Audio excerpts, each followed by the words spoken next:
Exodus chapter 14. Then the Lord said to Moses, "Tell the Israelites to turn back and camp near Pi-hahiroth, between Migdol and the sea. They are to camp by the sea, directly opposite Baal-zephon. Pharaoh will think, the Israelites are wandering around the land in confusion, hemmed in by the desert. And I will harden Pharaoh's heart, and he will pursue them. But I will gain glory for myself through Pharaoh and all his army, and the Egyptians will know that I am the Lord." So the Israelites did this. When the king of Egypt was told that the people had fled, Pharaoh and his officials changed their minds about them and said, "What have we done? We have let the Israelites go and have lost their services." So he had his chariot made ready and took his army with him. He took 600 of the best chariots, along with all the other chariots of Egypt, with officers over all of them. The Lord hardened the heart of Pharaoh, king of Egypt, so that he pursued the Israelites, who were marching out boldly. The Egyptians, all Pharaoh's horses and chariots, horsemen and troops, pursued the Israelites and overtook them as they camped by the sea, near Pi-hahiroth, opposite Baal-zephon. As Pharaoh approached, the Israelites looked up, and there were the Egyptians marching after them. They were terrified and cried out to the Lord.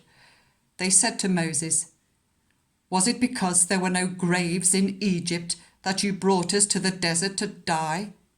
What have you done to us by bringing us out of Egypt? Didn't we say to you in Egypt, 'Leave us alone, let us serve the Egyptians'? It would have been better for us to serve the Egyptians than to die in the desert." Moses answered the people, "Do not be afraid. Stand firm, and you will see the deliverance the Lord will bring you today. The Egyptians you see today, you will never see again. The Lord will fight for you. You need only to be still." Then the Lord said to Moses, "Why are you crying out to me? Tell the Israelites to move on.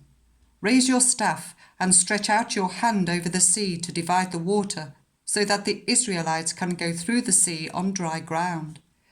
I will harden the hearts of the Egyptians, so that they will go in after them, and I will gain glory through Pharaoh and all his army, through his chariots and his horsemen. The Egyptians will know that I am the Lord, when I gain glory through Pharaoh, his chariots and his horsemen." Then the angel of God, who had been travelling in front of Israel's army, withdrew and went behind them. The pillar of cloud also moved from in front and stood behind them, coming between the armies of Egypt and Israel. Throughout the night, the cloud brought darkness to the one side and light to the other, so neither went near the other all night long. Then Moses stretched out his hand over the sea, and all that night the Lord drove the sea back with a strong east wind and turned it into dry land. The waters were divided, and the Israelites went through the sea on dry ground, with a wall of water on their right and on their left. The Egyptians pursued them, and all Pharaoh's horses and chariots and horsemen followed them into the sea. During the last watch of the night, the Lord looked down from the pillar of fire and cloud at the Egyptian army and threw it into confusion.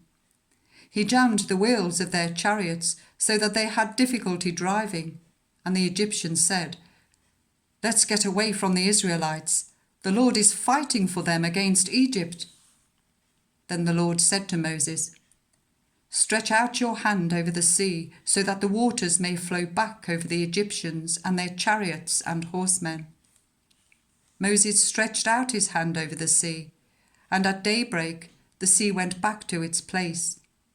The Egyptians were fleeing towards it, and the Lord swept them into the sea. The water flowed back and covered the chariots and horsemen, the entire army of Pharaoh that had followed the Israelites into the sea. Not one of them survived. But the Israelites went through the sea on dry ground, with a wall of water on their right and on their left. That day the Lord saved Israel from the hands of the Egyptians, and Israel saw the Egyptians lying dead on the shore.